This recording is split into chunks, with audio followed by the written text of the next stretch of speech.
Dan ini markas Sabilut Taubah ini sebenarnya kita lihat di sini, wah, di antara gebyok yang begitu indah ini. Ini artinya maknanya apa nih, Gus? Kenapa kok saya bahasakan markas? Bahkan saya juga dikomentari teman-teman saya banyak.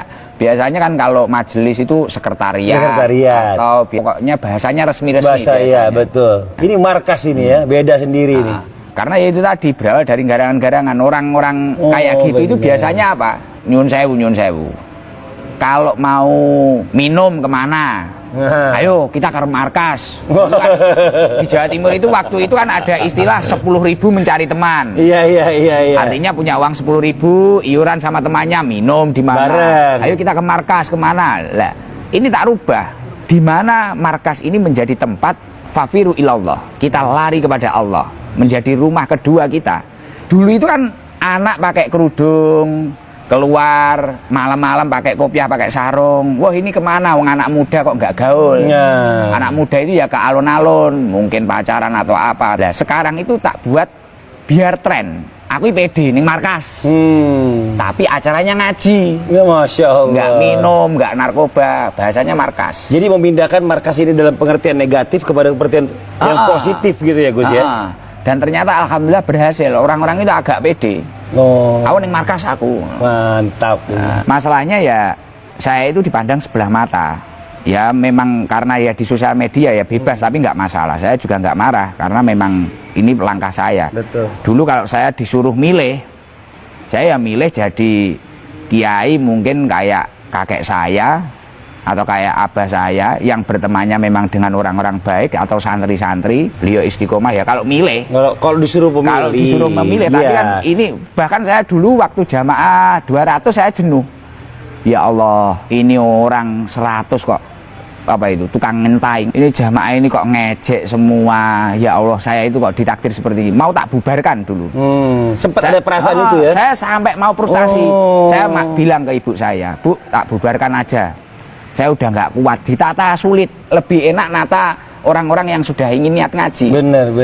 Ternyata ibu saya itu luar biasa, selalu mengingatkan saya sabar. Ya memang kamu itu jatahnya seperti ini. Semua orang itu memiliki nikmatnya masing-masing, bagiannya masing-masing, dan ujiannya masing-masing. Nikmati saja bagianmu. Oh, ternyata lambat laun mereka akan lebih mengerti.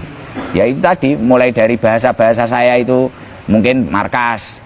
Terus apa? Bahkan saya ngajak umroh jamaah saya nggak seperti ustadz-ustadz yang lain. Ayo kita umroh, nggak gitu. Saya gini, ayolah sekali-kali kita ngopi di Mekah. Wih, Masya Allah. Di Madinah, masa ngopi cuma di rumah aja. Loh, Gus, saya belum pantas.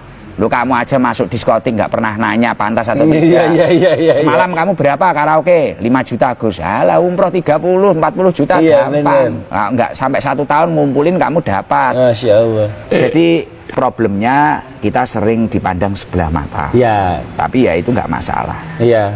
Nah ini Masya Allah ya, maksudnya alhamdulillah kita lihat sekarang ini Gus Ikdam ini menjadi panutan banyak orang. Dan ini apa yang dirasakan sama Gus Ikdam sendiri nih, Masya Allah nih? Kalau saya dikatakan panutan, saya malah semakin takut.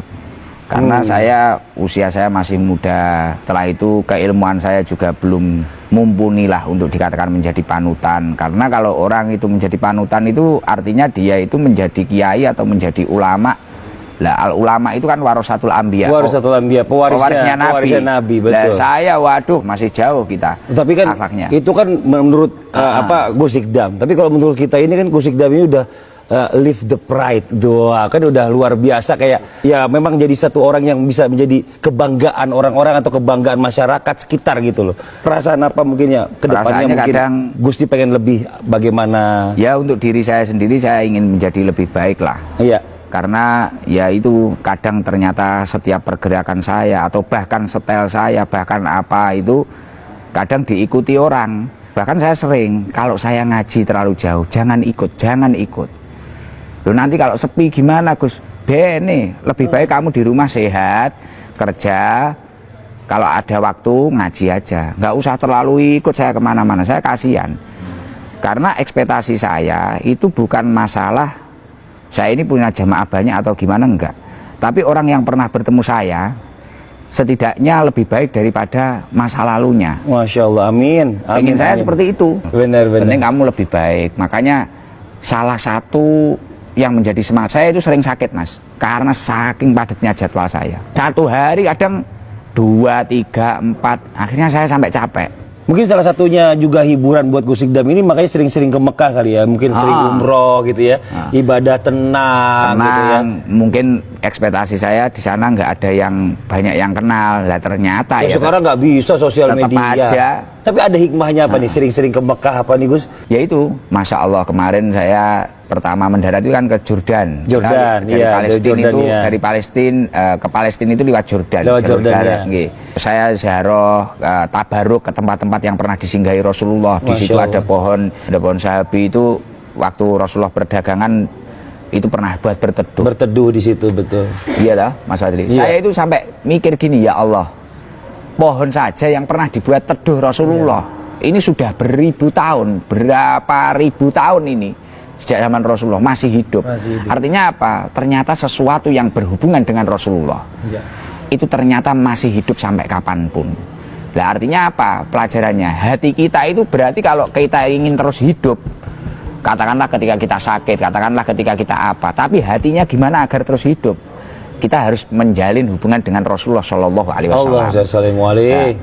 Kalau Rasulullah mungkin dulu dilempari batu, mungkin sekarang kita dilempari omongan-omongan yang buruk, ya akan kita tampar. Sikat aja lagi, pokoknya yang penting masih jalannya Allah.